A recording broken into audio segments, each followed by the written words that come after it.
미국의 긴축 시계가 빨라진 건 뭐 주지의 사실이고요. 우리 경제도 영향을 미치고 있고요. 올해 14년 만에 무역 국시 적자가 지금 예상되는 상황입니다. 경제 상황들 점검하죠. 미중산업경제연구소 조용찬 소장님 오셨습니다. 소장님 어서 오십시오. 예, 안녕하십니까.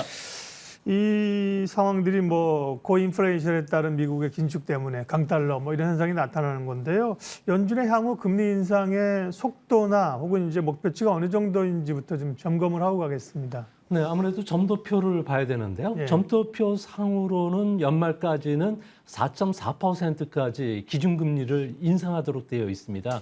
11월과 12월에 무려 1.25%포인트 아주 큰 폭으로 금리를 인상할 것으로 보여지는데요. 이 때문에 삼경 3천조 원을 갖고 있는 연기금들 같은 경우에는 지금 빨리 위험 자산을 줄이려는 움직임이 강해지고 있고요. 이 때문에 주식시장은 아주 거친 조정이 펼쳐지고 있습니다. 이뿐만 아니라 금리가 앞으로도 계속 올라간다고 하니까 외환시장의 기준이 되고 있는 미국의 2년물 국제 수익률 같은 경우에는 4.33%로 20년 만에 최고치까지 올라갔는데요. 이 때문에 미국의 달러 같은 경우는 슈퍼 달러가 계속이 되고 있고요. 또 나머지 다른 나라 통화들은 누가 최약체인지를 경쟁하는 모습을 보여주면서 원화나 엔화와 관련해서 갖고 있는 포지션과 관련해서 계속 손절매 물량이 출회되고 있는 그런 상황입니다.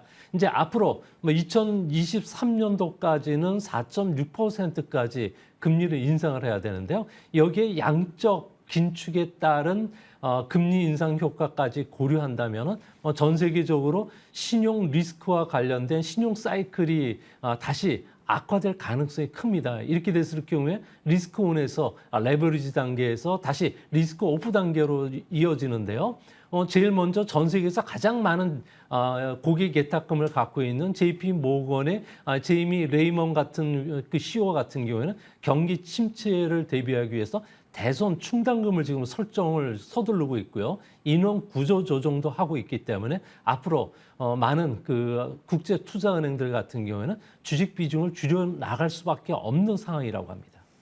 9월 FOMC에서 금리도 금리지만 성장률 전망치를 확 낮추는 게 또 시장이 부담이 됐어요. 그 영향은 얼마나 갈까? 그렇게 보면은 올해 남은 증시는 산타랠리는커녕 비관적인가요? 네, 현재 상황에서는 그 좋은 호재가 없는 상황으로 보여지는데요. 아무래도 그 골드만삭스 같은 경우에는 연말 S&P 500의 주가 목표를 이전에 8월 달 같은 경우는 4,300선을 제시했지만 지금은 3,600포인트, 현재 주가가 3,700포인트인 점을 비교하면 추가적인 하락을 예상하고 있는 상황입니다. 이 때문에 11월 초서부터 연말까지 미국 증시는 예의적으로 산타랠리가 찾아왔는데 올해는 그럴 가능성이 좀 상당히 희박하지 않나 보여지는데요. 아무래도 국제투자은행이라든지 연기금들이 고려하는 상황 같은 경우에는 경제 구조가 이제 고물가, 고금리, 저성장으로 들어가는 구조 전환 과정에 있는데 여기에 10년마다 찾아오는 신용 그 사이클이 악화되고 있고요. 특히 정책 금리 사이클이라고 해서 5년 단위로 움직이는 사이클도 이제 본격적인 하락하는 국면이고요. 여기에 30개월 주기로 움직이는 재고 조정 사이클 같은 경우는 최악 국면으로 빠져들고 있기 때문에 이런 데드 크로스가 발생했던 과거 사례를 보면은 1980년대 같은 경우는 미국의 SNL 저축은행 파산으로 해서 많은 은행들이 도산했고요. 또한 그 2000년 같은 경우는 IT 닷컴 버블 붕괴가 있었고 또 2008년에는 리먼 쇼크와 같은 이런 충격이 있었기 때문에 이런 충격에 대비하기 위해서 아무래도 현금 자산을 높이는 움직임이 앞으로도 일어나지 않을까 보입니다. 네. 우리 경제 얘기를 하면요. 우리도 뭐 성장률이 좀 낮아지고 물가 오르고 환율 오르는데 우리 경제를 버티는 건 수출인데요. 보면 6개월 연속 무역 적자를 기록하고 연간 무역 수지가 적자로 기록할 것이라는 얘기인데 왜 이렇게 무역 적자가 발생하는 건가요? 네, 블룸버그 같은 경우에는 위엔화하고 엔화가 조금 더 추가 하락한다면 제2의 외환 위기가 일어날 수 있다고 경고음을 지금 내고 있는데요. 아무래도 우리나라 같은 경우에는 외환 시장의 안전판 역할을 해주고 있는 무역 수지 같은 경우는 지난 20년간 무역 강국이라는 입장에서 계속 흑자를 보여왔습니다. 갑자기 올해 들어서 9월 달까지 무려 292억 달러 정도의 적자를 보였는데요. 앞으로는 연말까지 500억 달러까지 늘어날 것으로 보여집니다. 이렇게 됐을 경우에는 외환시장의 방파제 역할이 사라지기 때문에 원화가 급속하게 하락하는데 여기에 우리나라 같은 경우는 단기 외채 비중이 무려 42%로 상당히 높은 수준에 와 있고요. GDP 대비 외환 보유액 같은 경우에도 다른 나라에 비해서 상당히 지금 적기 때문에 앞으로도 위험이 도사리지 않을까 보여집니다. 아무래도 무역수지 적자의 원인은 최대 그 수입 품목인 에너지와 관련해서 수입액이 작년 같은 기간보다 2배 늘어난 589억 달러까지 현재 늘어나고 있는 상황이고요. 특히 그 반도체는 우리나라 수출의 20%를 차지하는데 공급 과잉에 따라서 가격 하락이 현재까지 18% 정도 떨어졌고요. 또 4분기에도 디램 고정 가격이 2달러 50센트까지 떨어질 것으로 보여진다는 점에서 앞으로도 그 외환시장뿐만 아니라 외국인들의 주식 매도 압력도 계속 진행이 되지 않을까 보여집니다. 그래도 자동차나 2차 전지 같은 경우는 선방하는데요. 우리 수출에 많은 비중을 차지하는 반도체 가격이 하락하니까 이제 무역 적자 영향이 있죠. 그럼 반도체 가격이 언제쯤 좀 돌아설까요?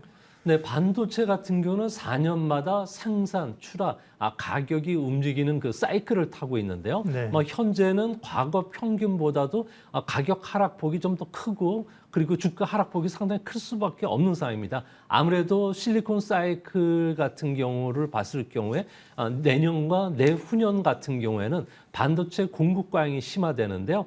아무래도 반도체가 투자를 해서 생산 증가까지 이어지는 데는 보통 1년 반에서 2년이 됩니다. 올해부터 세계 각국이 반도체에 대한 투자를 강화를 했기 때문에 앞으로도 가격 하락은 지속이 되는데 이제 문제는 2025년도가 되면은 반도체 가격은 아주 그 세계 경기 회복 사이클과 맞물려서 크게 반등할 가능성이 있지 않나 보여집니다. 아무래도 중국 같은 경우에는 신형 도시화 사업을 내년도부터 본격적으로 진행하는데요. 현재는 350개 도시에 5G 플러스 인터넷 사업들을 진행하지만 앞으로는 650개 도시에 광, 섬유, 케이블망이 깔리면서 반도체 수요가 폭발적으로 증가를 한다고 합니다. 이뿐만 아니라 세계 각국이 경기 침체에 대응하기 위해서 디지털 경제로의 전환을 서두르고 있기 때문에 반도체 수요들이 크게 늘어나고요. 자율주행 자동차와 관련된 수요도 2025년부터는 앞으로도 크게 늘어나지 않을까 보여집니다. 네. 우리가 이제 무역 적자가 지금 도래하는 상황인데 그러려면 결국 이제 반도체 가격이 회복을 해야 되고요. 반도체 가격 회복은 2025년이나 된다. 시간이 좀 걸립니다. 거기서 키를 찾아야겠습니다. 예, 집중분석 오늘 시간상 여기까지만 해야겠습니다. 미중산업경제연구소 조용찬 소장님 함께해 주셨습니다. 고맙습니다.